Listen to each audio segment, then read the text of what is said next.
ఈరోజు దేవుని గ్రంథంలో నుంచి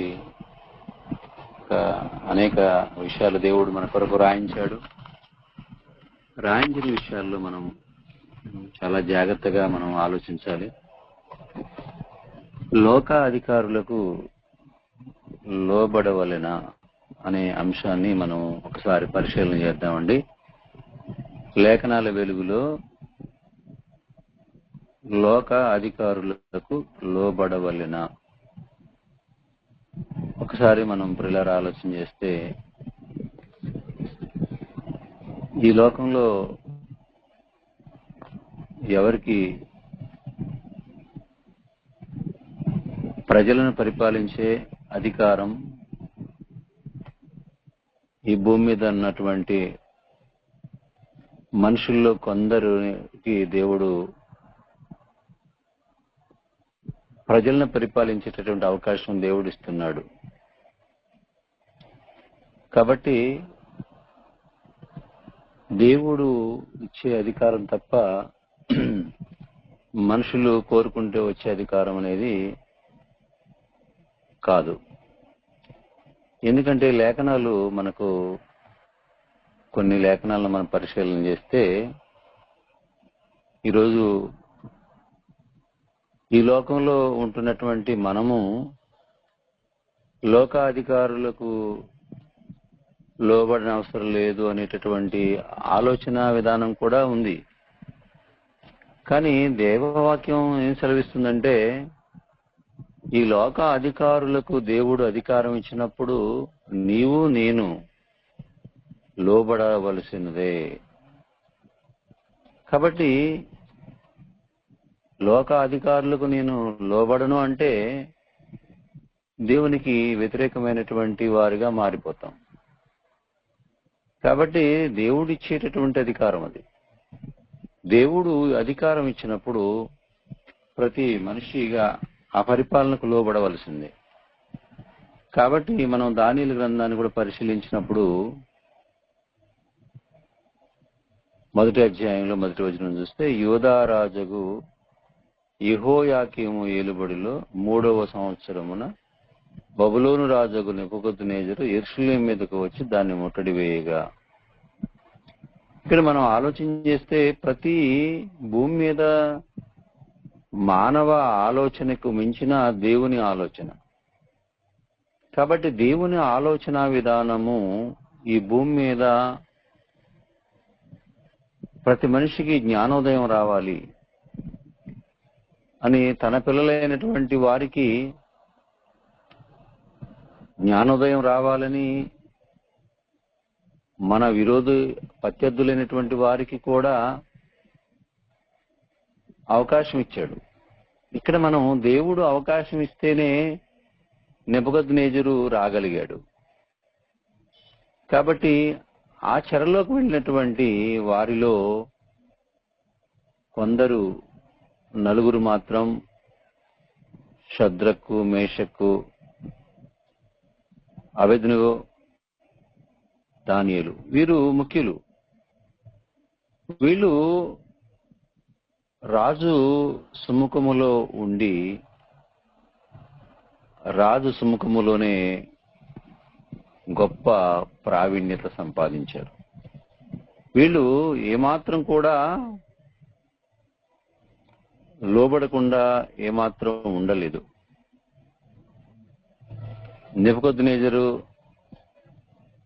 నెబుకద్నెజరుకు లోబడి, ఆయన పరిపాలనలో ఆయన అధికారానికి లోబడి ఆయనకే మరి ఆశ్చర్యాన్ని, దేవునికి మహిమ తీసుకొచ్చారు వాళ్ళు. కాబట్టి దేవుని యొక్క గొప్పతనాన్ని తెలియజేశారు. ఆయనతోనే దేవుడు, ఆయన ద్వారా, వాళ్ళ ద్వారానే, ఆ నలుగురు ద్వారానే మహిమ పొందుకున్నాడు. దేవుడు మహిమ తీసుకొచ్చాడు.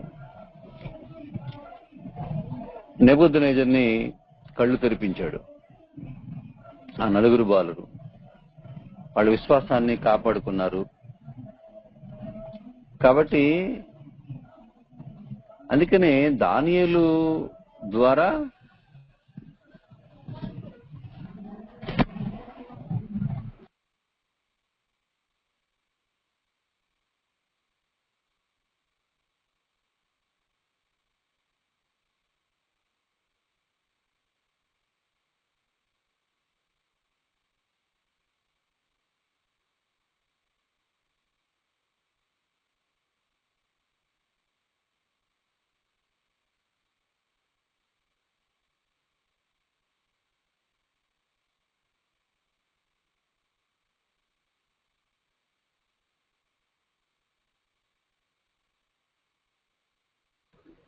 క్షమించాలి ప్రియులరా, కొంచెం డిస్టర్బ్ గా ఉండి. ఏదేమైనప్పటికీ ప్రేమిన వాళ్ళరా, చెరలోకి వెళ్ళినటువంటి ఆ నలుగురు ద్వారా, దానియేలు ద్వారా, షద్రక్ మేషక్ అబ్దెనగో వారి ద్వారా రాజుకి అధికారం యొక్క విలువలను గురించి చెప్పడం జరుగుతుంది దానియేలు. కాబట్టి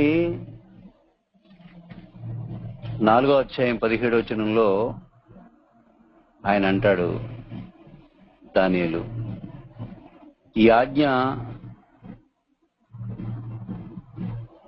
4:17 చూస్తే దానియేలు గ్రంథంలో, ఈ ఆజ్ఞ జాగరూకులకు దేవదూతల ప్రకటన అనుసరించి జరుగును, నిర్ణయమైన పరిశుద్ధుల ప్రకటన అనుసరించి సంభవించును. ఇక్కడ చూస్తే మనం మహోన్నతుడగు దేవుడు మానవులు రాజ్యం పైన అధికారి అయి ఉండి తానెవరికి అనుగ్రహింప నిశ్చయించునో వారికి అనుగ్రహించుననియు ఆయా రాజ్యముల పైన అత్యల్ప మనుషులను ఆయన నియమించుచున్నాడనియు మనుషులందరూ తెలుసుకున్నట్లు ఇలాగు జరుగును. కాబట్టి మనం ఒకసారి ఆలోచన చేస్తే, ప్రియమైన దేవుని సంగమా, ఒకసారి మహోన్నతుడగు దేవుడు మానవుల రాజ్యం పైన అధికారి అయ్యుండి ఆయన నియమిస్తున్నాడు. కాబట్టి ఆయన నియమించినటువంటి అధికారికి లోబడి ఉండాలి అనేది దేవుని యొక్క సంకల్పంలో చూస్తే పిల్లరా. కాబట్టి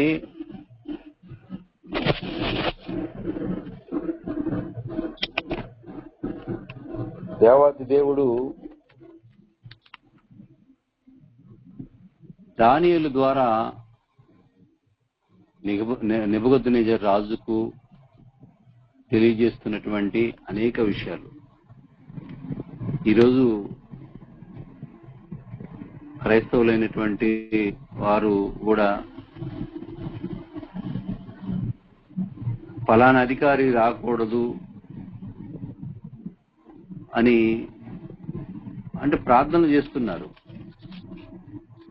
అంటే ఒకసారి మనం ఆలోచన చేస్తే,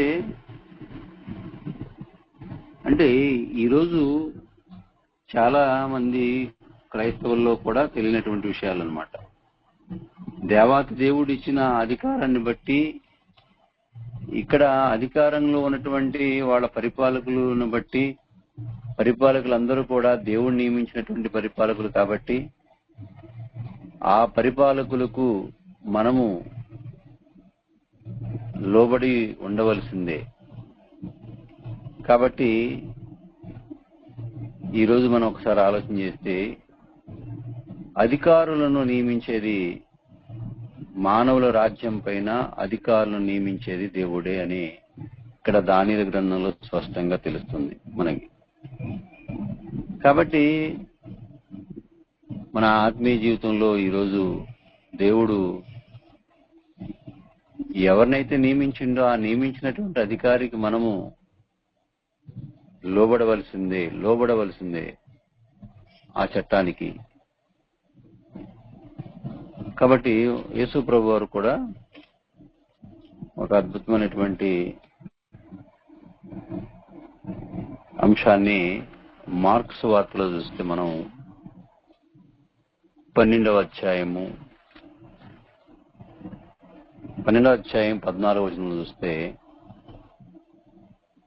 వారు మాటలలో ఆయన్ని చిక్కుపరచవలనని పరిసయ్యులు హేరోదీయులను కొందరిని ఆయన వద్దకు పంపిరి. వారు అంటే వారు మాటలలో ఆయన చిక్కుపరచవలనని పరిసయ్యులు హేరోదీయులను కొందరిని ఆయన వద్దకు పంపిరి. అంటే ఏదో రకంగా యేసుక్రీస్తు వారిని దారి తప్పించాలి. కాబట్టి వారు వచ్చి, బోధకుడా, నీవు సత్యవంతుడు, నీవు ఎవరిని లక్ష్య పెట్టిన వాడవని మేము ఎరుగుదుము, నీవు మొహమాటం లేని వాడవై దేవుని మార్గం సత్యంగా బోధించువాడవు. కైసరుకు పన్ను ఇచ్చుట న్యాయమా కాదా, ఇచ్చిదమా ఈకుందమా అని ఆయన అడిగింది. ఆయన వారి వేషధారణను ఎరిగి, మీరు నన్ను ఎందుకు శోధించుచున్నారు? ఒక దేనారం నా యొద్దకు తెచ్చి చూపుడని వారితో చెప్పెను. వారు తెచ్చిరి. ఆయన ఈ రూపమును పై రాతయు ఎవరివని వారిని అడగగా వారు కైసరువు అని. అందుకు యేసు, కైసరువి కైసరునికు, దేవునికి చెల్లించుడని వారితో చెప్పగా వారు ఆయనకు వచ్చి బహుగా ఆశ్చర్యపడ్డారు. అంటే ఎంత అద్భుతంగా చెప్పాడు.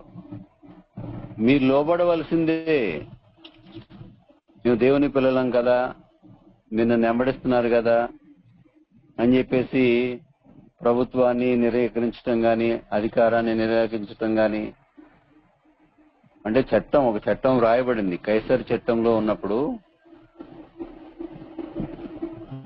కాబట్టి కైసర్ ఆ యొక్క అధికారానికి మనం లోబడవలసిందే అని స్పష్టంగా దేవునికి ఇవ్వండి, కైసరికి ఇవ్వండి, చెల్లించాల్సిందే, పన్ను చెల్లించాల్సిందే. ఎంత స్పష్టంగా వారికి చట్టానికి ఏ విధంగా లోబడాలో, అధికారానికి ఏ విధంగా లోబడాలో స్పష్టంగా తెలియజేస్తున్నాడు ఇక్కడ. కాబట్టి మరొక మాట చూస్తే యోహాను సువార్త 19వ అధ్యాయం 10వ వచనంలో కూడా చూస్తే ఇక్కడ ఒక మంచి మాట చెప్తున్నాడు. 19వ అధ్యాయం 10వ వచనం చూస్తే, గనుక పిలాతు నాతో మాట్లాడవా అంటున్నాడు యేసుక్రీస్తు అని. నిన్ను విడుదల చేయుటకు నాకు అధికారం కలదని, నిన్ను సిలువ వేయుటకు నాకు అధికారం కలదని నువ్వు ఎరగవా? అధికారం ఉందని చెప్పేసి ఈరోజు దేవుడు అధికారం ఇచ్చాడని నెబుకద్నెజరు గుర్తించలేకపోయాడు. దేవుడు మానవులపై నియమించేది దేవుడని నెబుకద్నెజరు లాంటి గొప్ప రాజులకు దానియేలు ద్వారా తెలియజేయడం జరిగింది. షద్రకు, మేషకు, అబేద్నెగో అనే వారి ద్వారా నెబుకద్నెజరు అంతటి వాడికే తెలియజేశాడు దేవుడు తాను ఏర్పాటు చేసుకున్న పిల్లల ద్వారా. ఈరోజు సమాజంలో ఉన్నటువంటి మనుషులైనటువంటి వారు, భూమి మీద ఉన్నటువంటి మనుషులందరూ బ్రతుకుతున్నారంటే ఈ బ్రతుకు దేవుడిచ్చాడు, దేవుడి కొరకు బ్రతకాలి. దేవుడి ఆలోచన లేనటువంటి జనాంగంగా ఈ ప్రపంచంలో మనుషులు మారిపోయినప్పుడు దేవుడే తన పిల్లల్ని ఏర్పాటు చేసుకొని ప్రభుత్వానికి కానివ్వండి, అధికారులకు కానివ్వండి, సంఘం ద్వారా తన జ్ఞానాన్ని తెలియజేస్తున్నాడు. కాబట్టి ఇక్కడ యేసు ప్రభువు వారు చెప్తున్న మాట ఏంటంటే, పిలాతు అడుగుతున్నాడు, నాతో మాట్లాడవా అన్నప్పుడు యేసుక్రీస్తు వారు అంటున్న మాట చూడండి, నాకు అధికారం కలదంటున్నాడు. కానీ అధికారం దేవుడును పిలాతుకి అధికారం ఇచ్చాడన్న ఆలోచన పిలాతు మర్చిపోతున్నాడు. నేటి క్రైస్తవులైనటువంటి వారు కూడా దేవుడిచ్చినటువంటి అధికారులకు వ్యతిరేకమైనటువంటి ఆలోచన కలిగి ఉన్నారు. మోడీ గురించి వ్యతిరేకంగా మోడీని దూషించటం, మోడీ గారిని దూషించటం, లేకపోతే మనకి అధికారుల్ని వాడు మంచోడు కాదు, వీడు మంచోడు కాదు అని అంటున్నారు తప్ప, ఎందుకంటే దేవుడు ఇచ్చినటువంటి అధికారులను నిందించే హక్కు కూడా మనకు లేదు. కాబట్టి ఒకసారి మనం ఆలోచన చేస్తే ఇక్కడ యేసు ప్రభు చెప్తున్న మాట ఏంటంటే, పైనుండి నీకు చూడండి, అందుకు యేసు పైనుండి నీకు ఇయ్యబడి ఉంటేనే తప్ప నా మీద నీకు ఏ అధికారం ఉండదు. పైనుండి నీకు ఇయ్యబడి ఉంటేనే తప్ప యేసుక్రీస్తు వారు కూడా స్పష్టంగా పిలాతుకు తెలియజేస్తున్నాడు. అందుకనే పిలాతు జ్ఞానోదయం అయిపోయి ఆయన చక్కగా చేతులు కడుక్కొని ఈ రక్తానికి మీరే ఉత్తరవాదులని, ఈ నీతిమంతుని జోలికి నేను రాను అని తన భార్య తాను గుర్తించినటువంటి పరిస్థితి. ఈరోజు ప్రేమైన వల్లరా, అధికారం అనేది భూమి మీద అధికారం అనేది అధికారులకు లోబడాలంటే లోబడాలి. వారిని దూషించేటటువంటి అధికారం అనేది మనకు లేదు. వారిని ప్రేమించడమే తప్ప, వారి కొరకు ప్రార్థించడమే తప్ప. కాబట్టి ప్రియులారా, ఇక్కడ అధికారం గురించి మనం అధికారానికి లోబడ్డాడు. దేవుడే ఆయనకు అధికారం ఇచ్చాడు. ఆ అధికారం దేవుడు పిలాతుకి ఇచ్చాడు. కాబట్టి పిలాతు ముందు చెప్తున్న మాట అది.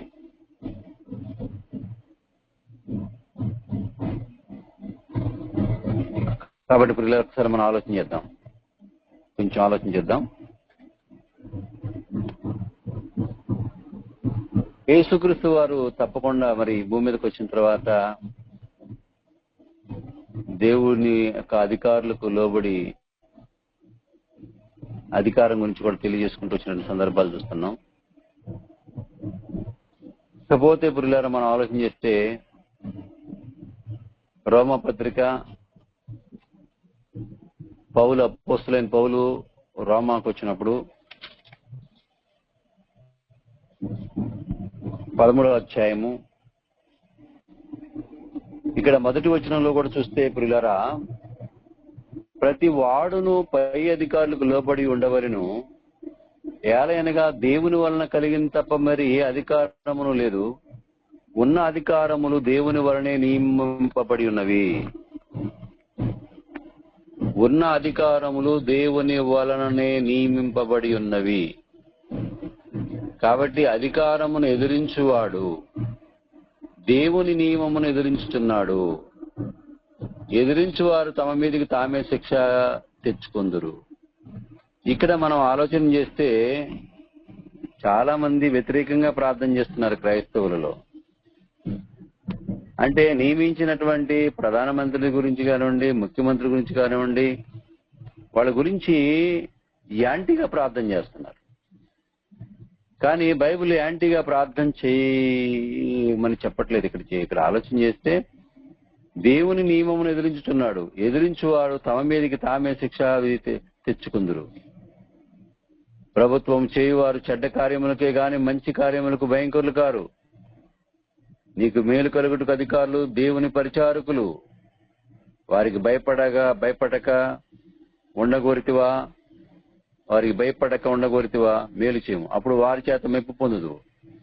నువ్వు చెడ్డది చేసిన ఎలా భయపడము. వారు ఊరకే ఖడ్గం ధరింపరు.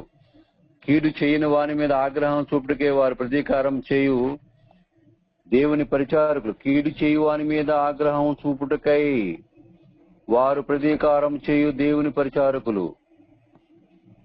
కాబట్టి ఆగ్రహ భయమును బట్టి మాత్రము కాక మనస్సాక్షిని బట్టి లోబడి ఆవశ్యకము. ఎలాగనగా వారు దేవుని సేవకులై ఉండి ఎల్లప్పుడూ ఈ సేవ ఎందే పని కలిగిందరు. ఇందుకే కదా మీరు పన్ను కూడా చెల్లిస్తున్నారు. అంటే రోమా సంఘంలో ఉన్నటువంటి వాళ్ళకి తెలియనటువంటి పరిస్థితుల్లో ఏమండి చక్కగా వివరిస్తున్నాడు అనమాట పౌలు. కాబట్టి ప్రియమైన దేవుని సంఘమా, లోక అధికారులకు మనం లోబడవలెనా అంటే లోబడవలసిందే, ఎదిరించకూడదు. కాబట్టి ఈరోజు మనం ఒక్కసారి ఆలోచన చేస్తే ప్రేమైన వాళ్ళరా, దేవాది దేవుడు మానవుల రాజ్యంపై అధికారులుగా నియమిస్తున్నాడు. నియమించబడినటువంటి అధికారము దేవుని వలనే నియమింపబడి ఉందని స్పష్టంగా తెలియజేస్తున్నాడు. నియమింపబడినటువంటి అధికారులు ఒకవేళ దేవుని చిత్త ప్రకారం చేయకపోతే నెబుకద్నెజరు పరిస్థితి ఎలా వచ్చిందో చూశాం. తెలియజేసిన తర్వాత కూడా నెబుకద్నెజరు దానియేలు గ్రంథంలో మీరు ఒకసారి ఆలోచన చేస్తే, మరొకసారి దానియేలు గ్రంథంలోకి వెళ్తే, దానియేలు గ్రంథంలోకి వెళ్తే ప్రియులారా, ఇక్కడ దానియేలు గ్రంథాన్ని మీరు ఎప్పుడు చదువుతూనే ఉన్నారు. గమనిస్తే ఇక్కడ ప్రియులారా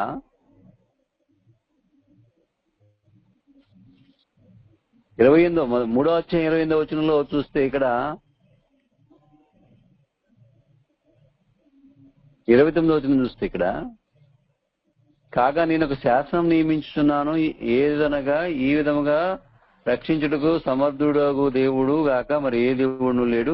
కాగా ఈ జనములలో గాని రాష్ట్రంలో గాని ఏ భాష మాట్లాడేవారిలో గాని శద్రక్ మేషక్ అభిజ్ఞగో అని వారి దేవుణ్ణి ఎవడు దూషించునో వాడు తుత్తునీలుగా చేయబడిన వాని నీళ్లు ఎప్పుడు పెంట కుప్పగా ఉండని అంతటా నుండి రాజు శద్రక్ మేషక్ అభిజ్ఞగో అని వారిని బబులోను స్థానంలో హెచ్చించాడు. అంటే చూసారా, ఇక్కడ మనం ఆలోచన చేస్తే దేవుని యొక్క గొప్పతనాన్ని, దేవుని యొక్క కెపాసిటీ, దేవుని యొక్క అత్యున్నతమైనటువంటి ఉన్నతమైనటువంటి ఏమండి ఎంత గొప్ప అద్భుతాన్ని చూశాడో, ఆశ్చర్యకరమైనటువంటి అద్భుతం అనమాట. అగ్నిలో పడవేసిన కాలకుండా ఉన్నారంటే నెబుకద్నెజరుకి సైతము మైండ్ నిజంగా ఆశ్చర్యం అనిపించిందండి. అంటే దేవాతి దేవుడు నియమించాడన్న సంగతి ఈరోజు ప్రపంచంలో ఉన్నటువంటి వాళ్ళందరికీ తెలియజేయాలి అంటే దేవుని పిల్లల ద్వారానే. అందుకనే ముఖ్యమంత్రి జగన్మోహన్ రెడ్డి గారు, ఏ ముఖ్యమంత్రి కూడా అలా మాట్లాడలేదు. ఒకసారి మీరు గమనించారు లేదు? అంటే ఏదో జగన్ గారి మీద అభిమానం ఉండి మాట్లాడుతున్నాడా అని మీరు అనుకోవద్దు.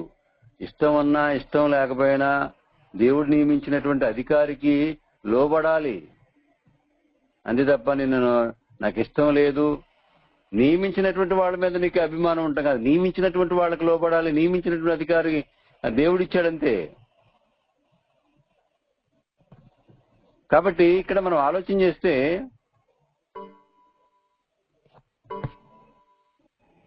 ఒక్కసారి మనం ఆలోచన చేస్తే పురులారా ఆశ్చర్యంగా ఉందన్నమాట.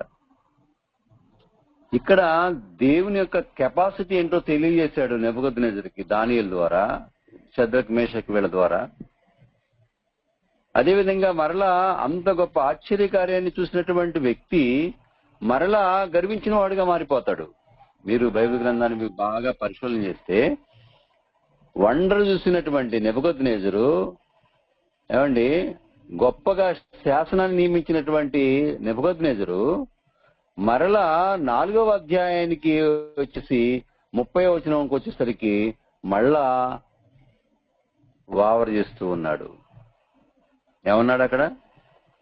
రాజు బబులోనును ఈ మహావిశాల పట్టణము నా బలాధికారము నా ప్రభావ ఘనత కనపచుటకై నా రాజధాని నగరముగా నేను కట్టించింది కాదా అని తనలో తను అనుకుంటున్నాడండి. నిజంగా ప్రియులారా, అక్కడ నెబుకద్నెజరు శాసనం చేశాడు. ఇంత పూజార్హుడేనే, పూజకు అర్హుడేనే అని చెప్పినటువంటి వాడు. ఒకసారి మనం ఆలోచన చేయాలి.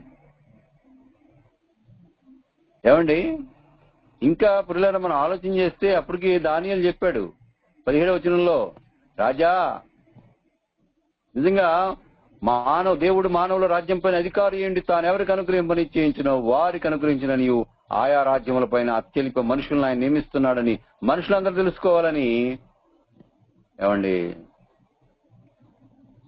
చక్కగా చెప్పుకుంటూ వచ్చిన తర్వాత తన యొక్క మనసులో, అందుకనే ఈ రోజు ప్రియులారా ఇప్పటి వరకు ఏ ముఖ్యమంత్రి కూడా పలకనటువంటి ఒక మంచి మాట, మంచి అద్భుతమైనటువంటి మాట మాట్లాడుతున్నాడు. దేవుని దయ మీ ఆశీస్సులు ఉంటే చాలు. ఏంటండి ప్రతి స్పీచ్లో చూడండి, మాది ఆంధ్ర, మా తెలంగాణ కావచ్చు, మీది ఆంధ్ర కావచ్చు, నో ప్రాబ్లం. మంచి చేసినప్పుడు, మంచి మాట చెప్పాడు అన్నప్పుడు మంచి మాట చేశాడు, మంచి పనులు చేశాడు అని చెప్పడంలో తప్పులేదు. ఎందుకంటే మంచి కార్యాలు చేసినప్పుడు మంచి కార్యాలు చేశాడని చెప్పొచ్చు, ఇదిగో మంచి కార్యాలు చేయనప్పుడు మంచి కార్యాలు చేయాలని చెప్పడంలో తప్పులేదు. ఇక్కడ పిల్లరా మనం మనసు పెట్టి ఆలోచన చేస్తే దేవుడు నియమించినటువంటి అధికారులు దేవుడు నియమించాడు. కానీ ఇక్కడ ఏమనుకున్నాడంటే 30వ వచనంలో నా బలాధికారము నా ప్రభావం ఘనత అని ఎప్పుడైతే అనుకున్నాడో నోట నుంచి వచ్చింది, ఆకాశం నుండి ఒక శబ్దం వచ్చింది. ఆయన నోట నుంచి మాట రాగానే ఈరోజు మనుషులు, ఈ రోజు భూమి మీద ఉన్నటువంటి మనుషులు విర్రవీగుతున్నారు. కులాన్ని బట్టి, బలాన్ని బట్టి, ధనాన్ని బట్టి, అధికారాన్ని బట్టి, ఉద్యోగాన్ని బట్టి, రంగును బట్టి, అందాన్ని బట్టి. ప్రపంచంలో క్రైస్తవ్యం నిజంగా ప్రియులారా వీటి నుంచి బయటికి రాలేదని చెప్పక తప్పదు. ఇంకా నేను including all of you Christians ఇంకా చెరలోంచి బయటికి రాలేదండి. ఇవన్నీ మనుషుల్ని బంధించినాయండి. నా నా నా నా అని ఈరోజు ప్రపంచంలో విర్రవీగుతున్నారు తప్ప దేవుణ్ణి ముందు పెట్టుకొని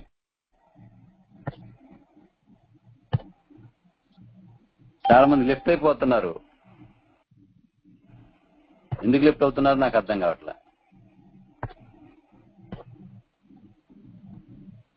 దేవుని కొరకు నియమించబడినటువంటి అధికారము, దేవుని కొరకు బ్రతకాలని దేవాతి దేవుడు ఎన్నో అవకాశాలు మనుషులకి ఇస్తూ ఉంటే మనుషులు గర్వించిన వాళ్ళై నిత్య నరకానికి దారి తీస్తున్నారు తప్ప ప్రియులారా దేవాతి దేవునికి లోబడి ఇంతలో కనపడి అంతలో మాయమైపోయేటటువంటి ఆవిరి వంటి జీవితంలో, ఆశల వలయంలో మనుషులు నిత్య నరకానికి పోతున్నటువంటి పరిస్థితులు ఈరోజు కనపడుతున్నాయి. దేవాతి దేవుడు ఎంత చక్కగా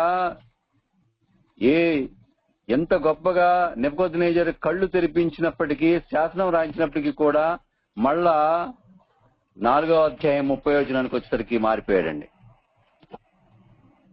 ఒకసారి మనం ఆలోచించాలి ప్రియమైన వాళ్ళ. అందరినీ పట్టి పీడిస్తుందండి అయ్యండి లోక సంబంధమైనటువంటి అధికారాలు, ఈ లోక సంబంధమైనటువంటి కుల, మత, వర్గ అన్ని పీడించి పిప్పించేస్తున్నాయండి. బోధించే నన్ను కూడా, నేనేమి అతిథుని కాదండి, వెంటాడుతున్నాయి. ఇవన్నీ తప్పించుకోలేకపోతున్నాను. ఎందుకంటే చాలా సమూహం ఉందని చెప్పాడు. అంధకార మండలమందున్న దురాత్మల సమూహము, లోకనాథులు, రకరకాలుగా మనుషుల్ని ప్యూరిటీ అన్నమాట, క్వాలిటీ ఆఫ్ లైఫ్ లోకి రానివ్వట్లేదు. కాబట్టి ఒకసారి మనసు పెట్టి ఆలోచించాలి. దేవుడిచ్చినటువంటి అధికారానికి మనము, దేవుడు నియమించిన అధికారులకు మనం లోబడాలి. వారికి వ్యతిరేకంగా మనము ఉండటానికి అవకాశం లేదు కొన్ని విషయాల్లో. కాబట్టి ప్రేమ దేవుని సంగమా, లోక అధికారులకు మనం లోబడవలన అంటే దేవుడు నియమించిన అధికారులకు మనం లోబడవలసిందే. కాబట్టి ఒక్కసారి మనం మనసు పెట్టి ఆలోచించవలసిందిగా ప్రియులారా. ఎందుకంటే దేవాతి దేవుడు ఎవరి ద్వారా దేవాతి దేవుడు తన యొక్క జ్ఞానాన్ని, తన యొక్క సంకల్పాన్ని మనుషులకు తెలియజేయాలని దేవుడు తాను ఏర్పాటు చేసుకున్నటువంటి ఇజ్రాయేలీలను చెరలోకి పంపించి, ఆ చెరలోకి పంపించిన తర్వాత వాళ్ళకి కొంత జ్ఞానోదయం వచ్చిన తర్వాత మళ్ళా వాళ్ళను బయటికి తీసుకురావటం. బైబిల్ గ్రంథాన్ని మీరు బాగా చదివినప్పుడు జ్ఞానోదయం రావాలి అంటే తన ప్రజలను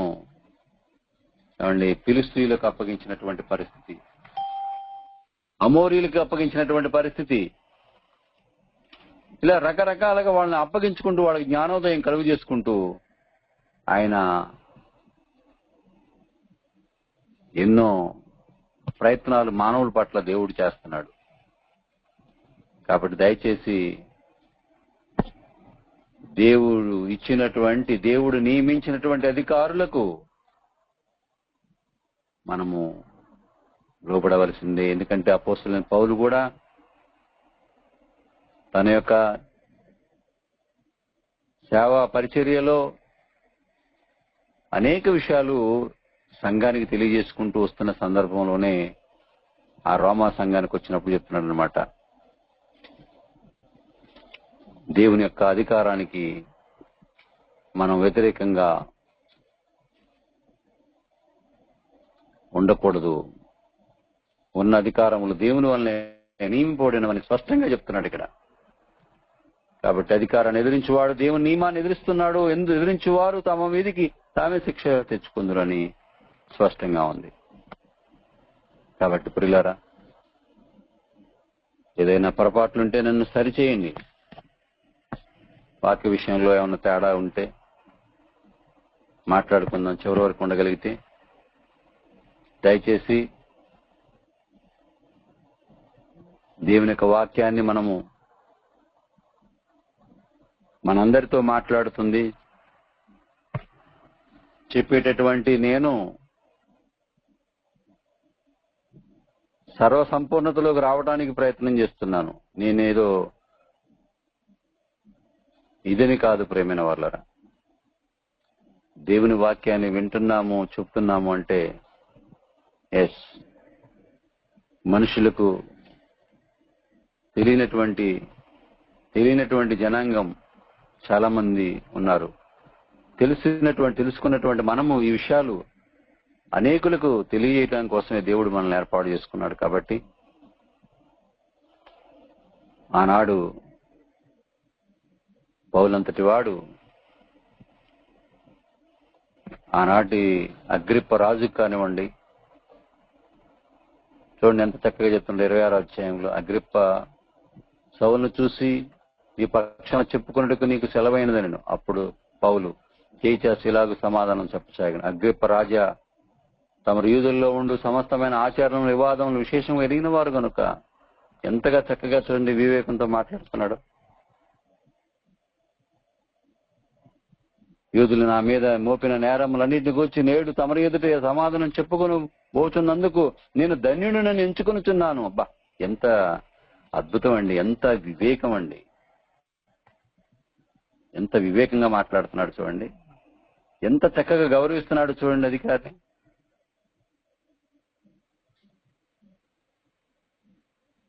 బాబా, కాబట్టి ప్రేమైన వాళ్ళరా, మన ఆత్మీయ జీవితంలో దేవుడు నియమించిన అధికారులకు లోబడవలెనా అంటే లోబడాలి, వారిని గౌరవించాలి. చూడండి ఎంత చక్కగా అన్నాడు, తమరి ఎదుట సమాధానం చెప్పుకోనబోతున్నందుకు నేను ధన్యుడును. కాబట్టి ప్రేమైన వాళ్ళరా, అధికారులను గౌరవించాలి. ఎందుకంటే అధికారులను గౌరవించినప్పుడు, అధికారులను మనం లోబడినప్పుడే దేవుని యొక్క అధికారం. కాబట్టి ప్రేమైన వాళ్ళరా, ఈ రాత్రికాల సమయంలో నాకు ఇచ్చిన సమయాన్ని బట్టి మీ అందరి కొందనాలు తెలియజేసుకుంటూ, మనము లోకాధికారులకు లోబడవలెనా అంటే లోబడాలి, దేవునికి మహిమ తీసుకొచ్చే వారిగా ఉండాలి.